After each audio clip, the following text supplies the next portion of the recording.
څه کوې پهلوانه خو هندوانه دې ګرده وخوړله یاره دین محمده ولا کېدو نو پرېږدم چې مږتون نه راخوري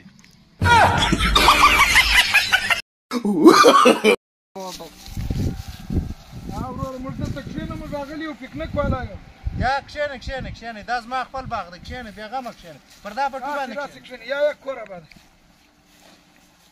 چای درته راوړم یا کوره باندې کور مې زندې دی یا کوره باندې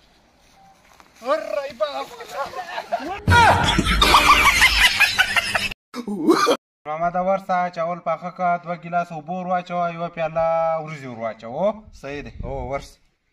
دین محمده چاول دې پاخه کړل یاره نظر محمده چاول مې په ایښي دي ګرسر نه پخېږي تا چیش ور واچول 2 ګیلاس اوبه 1 پیاله وریجې مې ور واچوې ته ښکاره که No. یاره دین محمده څه کوې پر سترګه د لاس نیولی دی یاره پر سترګې مې ډېر بد درد دی یاره پرون زما پر غاښ داسې درد و بیا مې وایستی داسې ارام سوی ته هم دا سترګه وباسه السلام علیکم ملګرو نن له موږ سره موجوده دی پهلوان چې دی ډېر ښایسته ښایسته شعرونه وایي دوستانو دا شعرونه خامخا در سره واورئ پهلوانه خپل شعرونه ورته وړاندې کړه پیاز دې وي په ناز دې پیاز دې په ناز دې زما دویم شعر دا ستا سترګې دي او که زما سترګې ما خو ویل زما سترګې دي هغه ستا سترګې دي خلکو ویل ستا سترګې دي ما ویل زما سترګې دي په دغ کې یاریانه وم چې دا د چا پورته سه پهلوانه پورته سه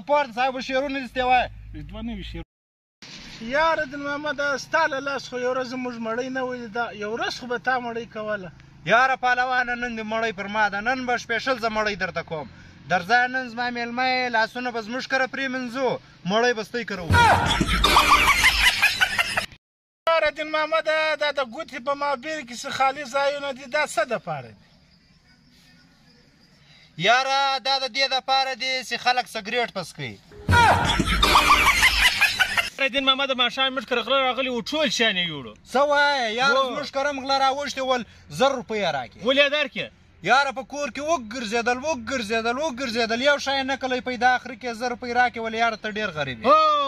یاره محمد شاه ستا له لاسه مې یو ورځ بوتل نه دی څښلی ولاړ شه یاره یو بوتل خو راوړه نن مې معده اور که یاره زر یې راوړه یاره چې بوتل زر وچښم یاره بوتلان مې نه دي څښلي او بیا دې راوړئ